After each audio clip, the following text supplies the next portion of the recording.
Our son Austin was a junior at Wabash College in Crawfordsville, Indiana. And on September 10th, which coincidentally is World Suicide Prevention Awareness Day, our son took his life. He was 20 years old. Suicide is so unique and so individual. Everyone's story is different. When you look at our son, you would say he was an overachiever, and he certainly was by the world's standards. But what happens so many times, and as I've met with so many families, those kids put a lot of pressure on themselves. So our son could work really hard on the football field. He could run, his heart out on the track field, and academics, he just would bury himself in the books. But the weak link for our son and in his life was always relationships. But unfortunately, our son became involved in what we would call a pretty toxic relationship in college. We are people of faith, and every morning, all through high school and into college, my husband would always text a scripture verse. The scripture verse that morning was about hope. Austin texted his dad back. His dad said, "Austin, I hope you have a hope-filled day." And Austin said, "Dad, I hope you have a hope-filled day too." So later on that afternoon, about 1:30, I FaceTimed my son. He called me. We talked for about 45 minutes that afternoon. I mean, he was on top of the world. And we always talked on Sunday. Every Sunday he'd call us. And he said, "I love you, Mom. I'll talk to you on Sunday." And I said, "I love you too, Austin. I'll talk to you on Sunday, honey." And that was the last time I talked to my son.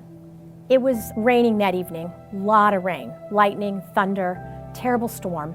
At 2:30 in the morning, there was a pounding on my front door and a ringing of my doorbell like my house was on fire. Before my husband could even get out of bed, I was running down the front stairs. We have 2 windows on the side of our door. I looked through and I saw the police car parked in front of our driveway. And I opened the door. And this is something no parent ever wants to hear, but especially at 2:30 in the morning. The police officer said, "Do you have a son named Austin Wyrick who attends Wabash College?" And I said, "Yes, I do." And he said, "You need to call this number. Your son has been in an accident." So I grabbed the card out of his hand. As quickly as I could, I ran back in to find my cell phone. By that time, my husband was with me. And we called that number, and the dean of the college answered. And he said that he had shot himself, and that they were life-flighting him to St. Vincent's in Indianapolis, and that we needed to get there as quickly as possible. I had never, ever driven through rain or lightning or thunder like we drove through that night. We were about a half hour down the road when my cell phone rang. It was the emergency room doctor. He asked if we could pull over to the side of the road so he could talk to us. He said he was sorry to tell us the ambulance had just arrived with our son and there was no pulse. We just sat in silence on the side of that road for a while. My husband looked over at me and he said, "It's like God is crying with us tonight." And I believe that he was. You're trying so hard to be strong, but you're worth more than the pain that you've been through. The 1-year anniversary after Austin's death was pretty rough. We were just trying to get through it. That first year was tough. On the 2-year anniversary, I have started choosing to volunteer on that day for an organization. It's how I handle that day, that anniversary day.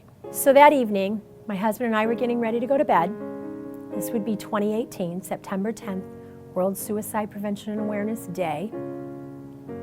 I received a text message from one of Austin's roommates, and he said, "Mrs. Wyrick, I don't know if you've heard, but Evan Hansen, the co-captain of the Wabash football team, took his life today." We're losing so many young people that we need to stick around for this world to be better.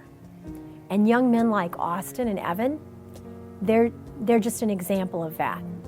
And suicide doesn't look like Austin or Evan. It looks like every one of us here today. And I always say it's the great equal opportunity employer. It does not care what your socioeconomic background is, how much money you have in your bank account, what color your skin is. Suicide impacts us all. I began speaking 2.5 years ago. I made the decision when our daughter went off to college that I wanted to start speaking in the schools and in any organization that wanted to hear a message of suicide prevention. Once every 8 hours, someone takes their life in the state of Indiana.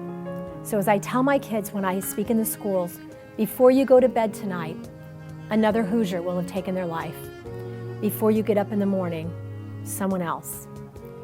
And too many times, those are people between the ages of 10 to 34. It's the second leading cause of death right now. And if we want to talk about the pandemic, isolation and quarantine have only made things worse. So that's what we're dealing with right now. And it's very, very important that we talk about all aspects of mental health and we start teaching coping skills to our middle schoolers and even elementary. We can live 40 days without food. We can actually live 3 days without water, and we can even live 8 minutes without air, but only 1 second without hope. Every time I share our story, a little part of my heart heals. It's part of my grieving process, and I always say if I waited until I was finished grieving over Austin's death to speak, I'd never speak. I'm always going to grieve. I'm always going to tear up. But in that grief, I found purpose. And I hope that someone that hears it will find a reason to hold on to hope.